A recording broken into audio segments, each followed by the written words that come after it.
Olá, bom dia a todos. Bem-vindos à coletiva do Banco Central sobre as estatísticas fiscais. Estamos aqui com o Fernando Rocha, chefe do Departamento de Estatísticas do BC.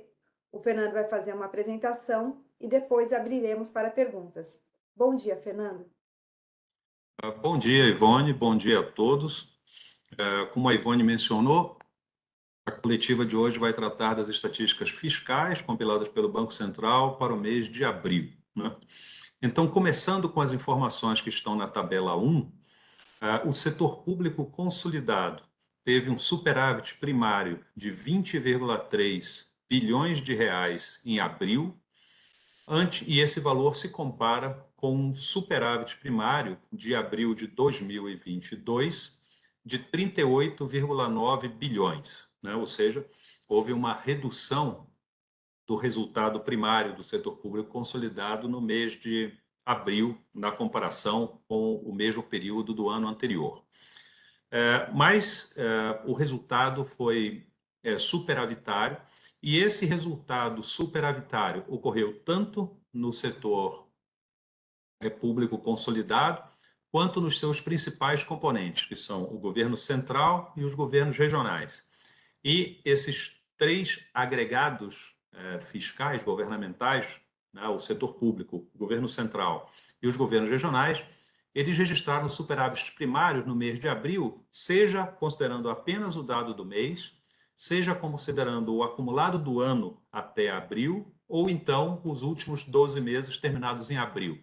Essas informações estão, respectivamente, nas tabelas 1, 2 e 3 desta nota para a imprensa, e nós vamos analisá-las uma a uma, né? Nós já mencionamos que houve uma redução, o resultado primário permaneceu superavitário, mas houve uma redução no mês de 38,9 bilhões em abril de 22 para 20,3 bilhões em abril de 23. Essa tendência de redução também se repetiu quando a gente olha o acumulado do ano ou o acumulado em 12 meses. Na tabela 2, nós vamos encontrar o valor acumulado no ano, que é o seguinte, né? O superávit primário do setor público consolidado nos primeiros 4 meses deste ano atingiu 78,7 bilhões. E este valor representa uma redução de 47% em relação ao resultado primário do primeiro quadrimestre do ano passado, que foi de um superávit de 148,5 bilhões de reais. Quando a gente passa ainda na esfera do setor público consolidado, para os dados acumulados em 12 meses até abril, o setor público consolidado também teve superávit, como eu já mencionei. Esse superávit, nos últimos 12 meses, ele soma 56,2 bilhões de reais. Esse valor é equivalente a 0,55% do PIB. E houve uma redução de 0,19 ponto percentual do PIB em relação aos 12 meses, ao superávit em 12 meses acumulado até março. Em março, ele acumulou 0,74% do PIB e agora se reduziu para 0,55% do PIB até abril. Essa trajetória de redução do superávit primário acumulado em 12 meses, seja considerando os valores correntes, né, em reais, seja considerando os valores como percentual do PIB, ela teve início em agosto do ano passado. Ou seja, desde agosto do ano passado até agora, nós temos tido superávites, né, nessa medida em 12 meses, decrescentes, né?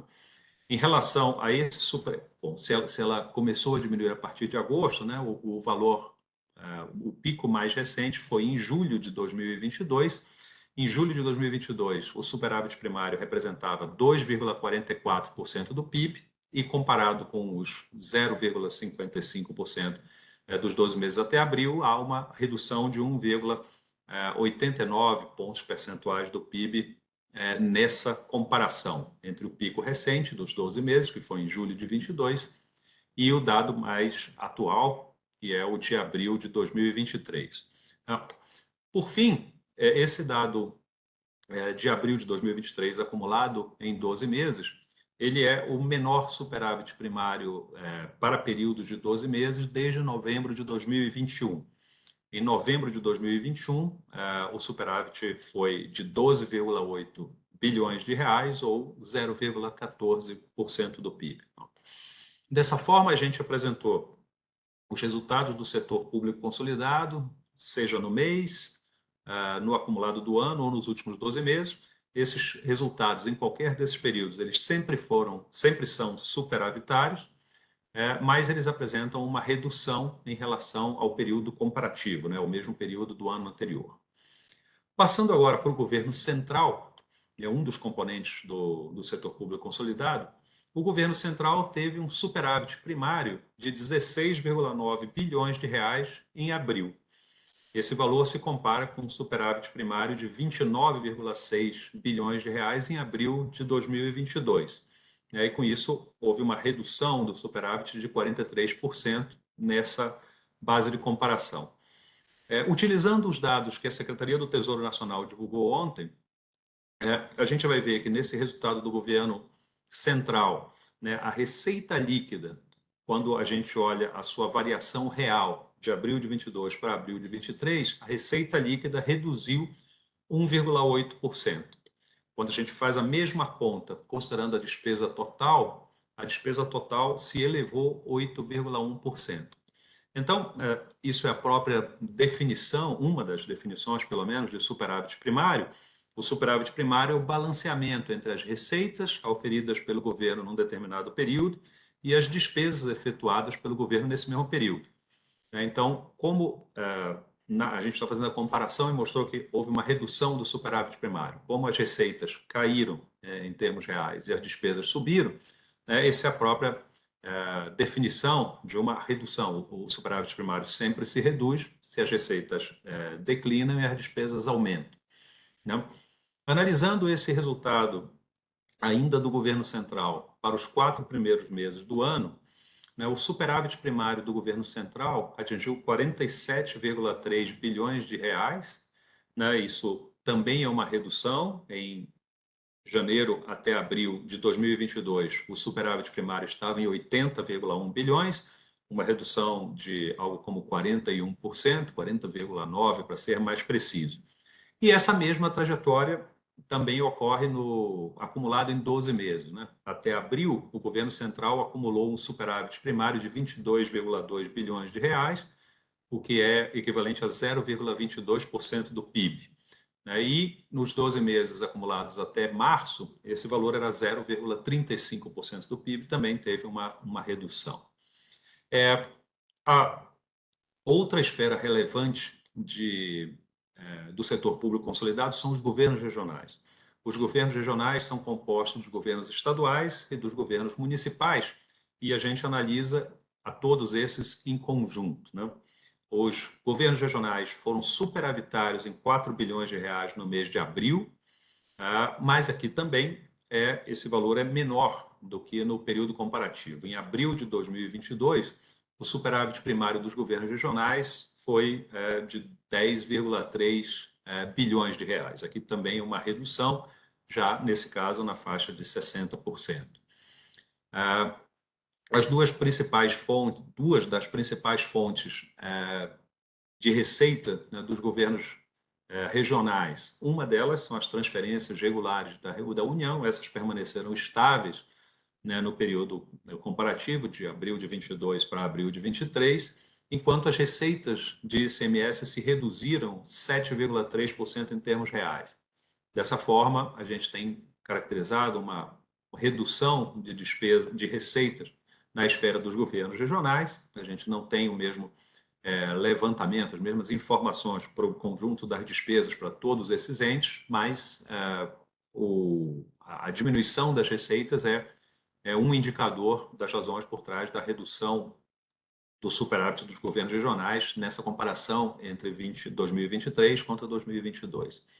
No acumulado do ano, o superávit primário dos governos regionais também declinou, ele está em 33 bilhões de reais no janeiro a abril de 2023, e no mesmo período do ano anterior era de 62,3 bilhões, né?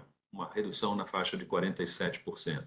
Nos últimos 12 meses, esse resultado superavitário é de 35,6 bilhões de reais, ou 0,35% do PIB, e nos 12 meses até março ele estava em 0,41.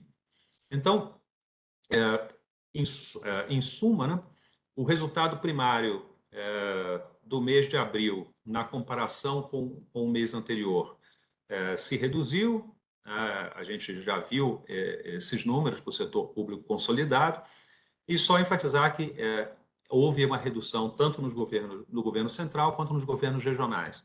Se a gente, digamos assim, abre a redução de 18,6 bilhões de reais do setor público consolidado como um todo, em governo central e governo regional, 2/3 dessa redução ocorreram na esfera do governo central, né, menos 12,8 bilhões, e 1/3 na esfera dos governos regionais, 6,2 bilhões.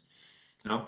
Quando a gente olha primeiro o quadrimestre, né, também teve a redução, nós já mencionamos, ela é distribuída de forma mais ou menos igual entre a redução do superávit primário do governo central, na faixa de 32,7 bilhões, e dos governos regionais, 29,3, ou seja, um pouco mais no governo central, mas basicamente coisas da mesma magnitude. Então, em relação aos fluxos fiscais, os fluxos fiscais para todas essas esferas do governo, setor público consolidado, governo central e governos regionais, em qualquer dos horizontes que nós tipicamente fazemos a análise, o último mês, né, o mês de abril, o valor acumulado no ano, de janeiro a abril, ou então nos últimos 12 meses encerrados em abril, em todas essas métricas, todas essas esferas continuaram registrando superávites primários. Só que esses superávites primários estão em trajetória de declínio, e a gente pode dizer que desde meados do ano passado nós temos essa trajetória. Né? A segunda parcela do resultado fiscal, né, dos fluxos fiscais, são os juros. Né? A primeira parte, o resultado primário. O resultado primário é o balanceamento entre as receitas e despesas dos diversas esferas do setor público, desconsiderado as operações financeiras, né, e os encargos, os juros que incidem sobre ela, ou então a variação primária do endividamento do setor público. Isso nós já acabamos de analisar. A segunda parte dos fluxos fiscais são exatamente os juros. Esses juros são os juros incidentes sobre a dívida líquida do setor público, tem tanto juros pagos sobre a dívida que o setor público tem, quanto juros recebidos pelos ativos que esse mesmo setor público tem. Né? Então, em termos de juros, eles, em primeiro lugar, são líquidos e, em segundo lugar, são apropriados por competência. Né? A partir de cada parcela da dívida líquida, seja dos passivos e dos ativos, cada parcela tem seu indexador próprio, e a partir desse indexador se está apropriando dia a dia os juros, né, sobre os passivos, sobre os ativos da dívida líquida. Dessa forma, nós apresentamos os juros nominais apropriados por competência sobre o estoque da dívida líquida. No caso do mês de abril, para o setor público consolidado, os juros nominais alcançaram 45,8 bilhões de reais. Isso representou uma redução, seja na comparação com os dados de abril de 2022, seja na comparação com o mês anterior, março de 2023. Se a gente olhar primeiro os resultados da variação no mês de março teve uma conta de juros de 65,3 bilhões de reais. Esse valor se reduziu para 45,8 bilhões em abril, ou seja, uma redução de praticamente 20 bilhões de reais, 19,6 bilhões. Quando acontece uma variação tão grande como essa num período curto, né, num mês para o outro, a gente deve olhar principalmente para os resultados de swap do Banco Central. Nesse caso, os resultados de swap tiveram um ganho em abril de 23 de 14,2 bilhões de reais, o que representa uma receita de juros nessa conta dos juros sobre a dívida pública. E em março houve também um ganho com swaps, mas nesse caso um ganho menor, de 11,7 bilhões. Então, dessa redução dos juros de 19,6 bilhões, a variação dos swaps explica apenas 2,5 bilhões. Né? Quais são, então, as razões adicionais para a queda? Né? A mais importante, nesse caso, na passagem de março para abril, foi que o mês de abril tem 18 dias úteis. Teve 18 dias úteis, enquanto o mês de março teve 23. Então, para uma conta de juros apropriada diariamente por competência, essa redução de 5 dias úteis faz a diferença e explica principalmente essa redução. Ou seja, os principais indexadores da dívida são a Selic e o IPCA. A Selic, na passagem de março para abril, permaneceu estável. Né? O IPCA teve uma ligeira redução. Mas, nesse caso, ou seja, se a gente fosse considerar apenas a taxa de juros, a conta de juros deveria permanecer estável. Só que, como ela é apropriada, né, diariamente, o fato de ter 5 dias úteis a menos em abril, na comparação com março, explica essa redução dos juros. Quando a gente olha os dados na comparação com abril de 2023, aí o swap, de fato, é o grande responsável pela explicação. Né? Em abril de 2022, os juros tiveram uma conta de 79,9 bilhões, que se reduziu agora para 45,8, ou seja, uma redução de 34 bilhões nessa comparação interanual.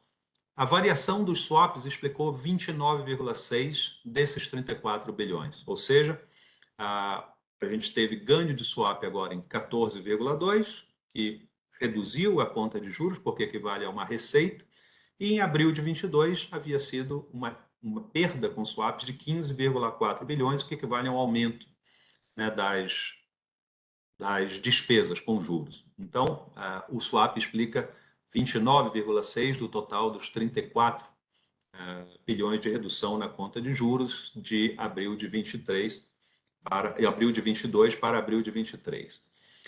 Se a gente fizer esses mesmos exercícios, essa mesma comparação para a conta de juros no acumulado do ano, nós vamos ver que os juros de janeiro a abril de 2023 atingiram 227,5 bilhões de reais, e que é um valor mais elevado do que o ocorrido de janeiro a abril de 2022, que foi de 154,5 bilhões. Né?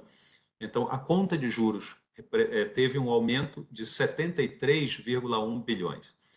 Desse aumento de 73,1 bilhões na comparação do primeiro quadrimestre de 22 com o primeiro quadrimestre de 23, a variação dos swaps respondeu por 47,9 bilhões. Ou seja, os swaps tiveram um ganho muito grande no primeiro quadrimestre do ano passado, de 85,3 bilhões, que reduziu a conta de juros, porque isso é incorporado como uma receita. E agora, no primeiro quadrimestre de 2023, esses ganhos foram menores, foram de 37,4 bilhões, ou seja, uma redução nos ganhos do swap de 47,9 bilhões de reais.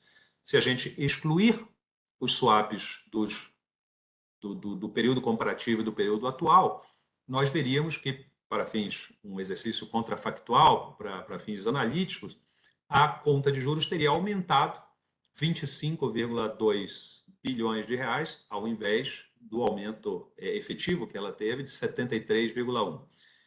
Nesse caso, excluindo os efeitos dos swaps, a gente teve um aumento tanto do estoque da dívida, né, do estoque nominal da dívida sobre o qual incidem os juros, quanto também desse indexador, que é a Selic, sobre a dívida pública, que é maior de janeiro a abril de 2023, na comparação com janeiro a abril de 2022.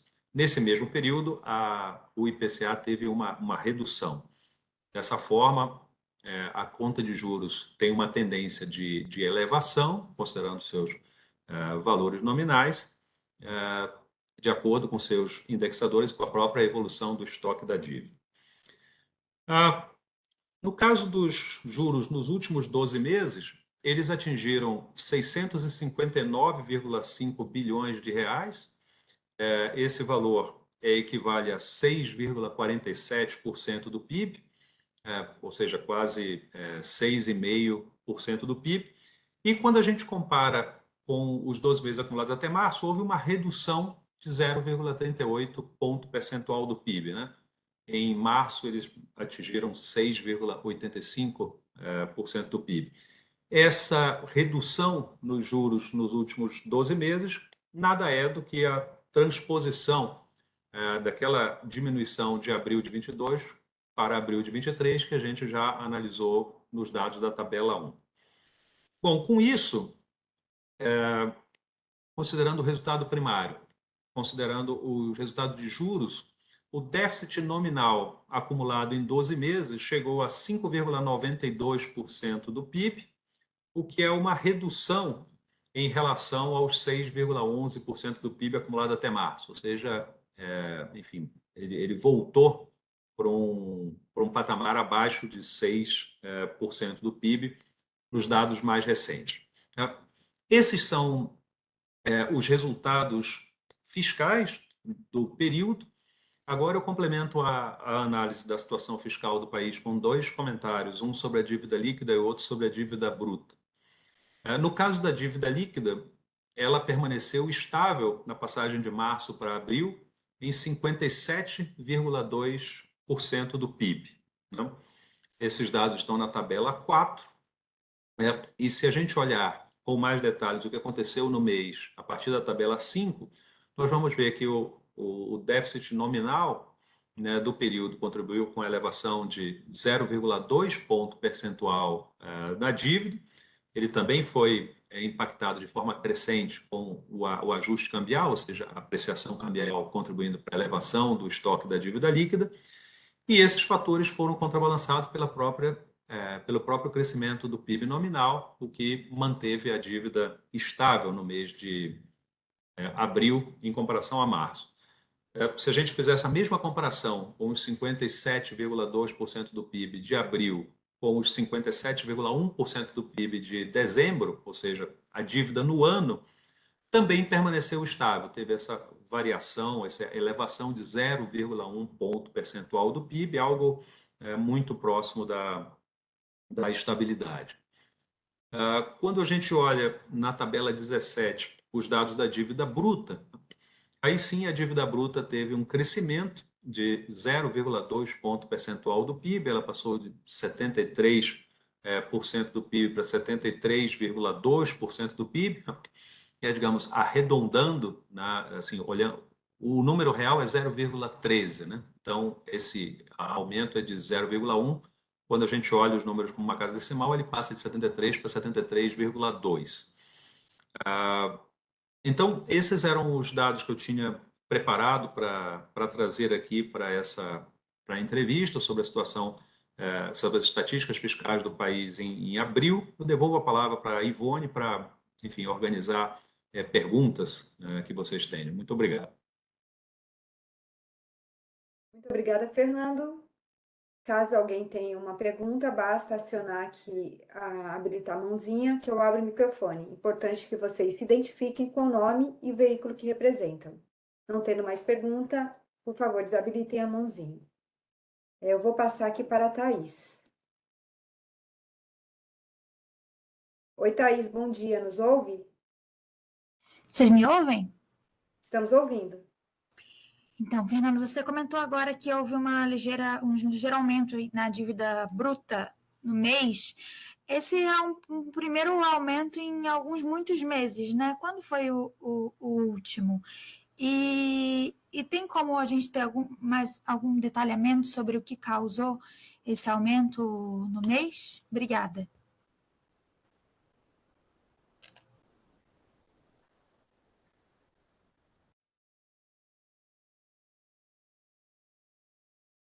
Cheio aqui a minha tela. Bom, obrigado pela pergunta, Thaís. Se a gente olhar a dívida bruta, né, no mês de janeiro ela estava em 72,6% do PIB.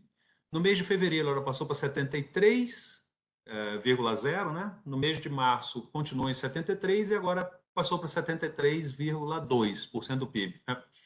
Então, ela aumentou de janeiro para fevereiro, ela esteve estável de fevereiro para março e agora aumentou novamente de março para abril.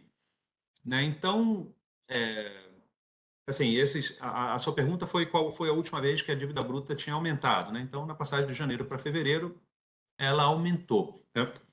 As razões do aumento da dívida bruta são os seguintes. Só um passo anterior, comparando a dívida líquida com a dívida bruta. Quando a gente faz a estatística das dívidas, né, a gente tem a variação do estoque da dívida de um período para o outro e identifica quais são os fatores, né, nos fluxos que provocaram a elevação daquele estoque. No caso da dívida líquida, por exemplo, os fatores mais relevantes de aumento de fluxos que podem causar elevação no estoque são déficits primários, ou então redução de déficits primários, sim, ou então os juros apropriados. Né? Um déficit primário, ele deve ser financiado, é um fator que provoca aumento da dívida. A conta de juros, da mesma forma, né, provoca aumento da dívida. Tem fatores que afetam diretamente o estoque e que provocam uma variação da dívida sem que tenha fluxos, por exemplo, que é o caso da apreciação cambial. Né? Quando a taxa de câmbio se aprecia, a gente tem os ativos das reservas internacionais, o setor público brasileiro é credor líquido em moeda estrangeira, esses valores em dólares acabam valendo menos em reais com a apreciação do câmbio e a dívida se reduz. Então, a dívida pode variar em razão de fluxos ou em razão de alterações diretas no seu estoque. No caso da dívida bruta, os fatores que provocam variação da dívida estão resumidos na tabela 18. E aqui, por isso que eu fiz questão de mencionar a dívida líquida, na dívida bruta a gente tem uma forma, assim, o impacto é um pouco diferente, né? Os fatores que a gente considera são um pouco diferentes. Por exemplo, o primeiro fator da tabela 18, diferente do primeiro fator, o primeiro fator na tabela 5 é o resultado nominal, né? Ou seja, o resultado nominal, aberto em resultado primário e conta de juros, para a variação da dívida líquida. Na dívida bruta, né, o principal resultado são as necessidades de financiamento da dívida bruta, que tem uma composição um pouco diferente. Estão lá os juros nominais, mas o primeiro fator são as emissões líquidas de dívida. Os dois fatores são relacionados. As emissões de dívida têm a ver com o resultado primário, com o déficit, o superávit. Mas no caso da dívida bruta, nós focamos diretamente nas emissões de dívida, porque são as emissões líquidas. Você pode ter a emissão, que aumenta a dívida, pode ter o resgate, que diminui a dívida. As emissões líquidas é o balanceamento dessas duas coisas. As emissões são feitas para financiar déficits, quando existem superávites, tem resgates líquidos, né? Da destinação dos recursos do superávit primário é a amortização de dívidas, isso dá com resgates líquidos, mas a dívida também financia a rolagem, né, do endividamento, a apropriação de juros e tudo mais. Então, o principal fator aqui é a rolagem de dívida. Nesse mês, a rolagem de dívidas, as emissões líquidas de dívidas foram relativamente pequenas. Não foram elas que explicaram principalmente a variação da dívida bruta. Né? A apropriação dos juros nominais, que está lá na necessidade de financiamento, foram mais relevantes no mês de abril. Se você olhar os dados da tabela 19, nós temos essas mesmas informações para o acumulado do ano, de janeiro a abril. E aí, sim, a gente tem lá, nessa mesma análise, as emissões líquidas permanecem num volume menor, ou seja, o governo está fazendo aproximadamente a mesma quantidade de emissões de dívida nova comparativamente ao vencimento de dívida antiga. Então, as emissões líquidas de dívida estão com valor muito baixo. Você tem a conta de juros nominais com um impacto maior, os outros impactos de ajuste cambial sobre o estoque, ou seja, nesse caso, o passivo do setor público em moeda estrangeira que é considerado, que também são de quantidades menores, e o grande fator que está contrabalançando isso é o próprio crescimento do PIB nominal. Então, esses são os principais fatores, no caso da dívida bruta, que são basicamente a sua necessidade de financiamento separada em emissões de dívida, em termos líquidos, e os juros nominais sobre a dívida bruta. Ivone, você. Muito obrigada, Fernando. Não temos mais perguntas, então podemos encerrar. Você teria mais alguma informação, algum acréscimo? Não. Apenas agradecer a participação de todos nessas 3 coletivas. Desejar um bom dia, uma boa semana para todo mundo. Até mais. Muito obrigada, boa tarde a todos e boa semana.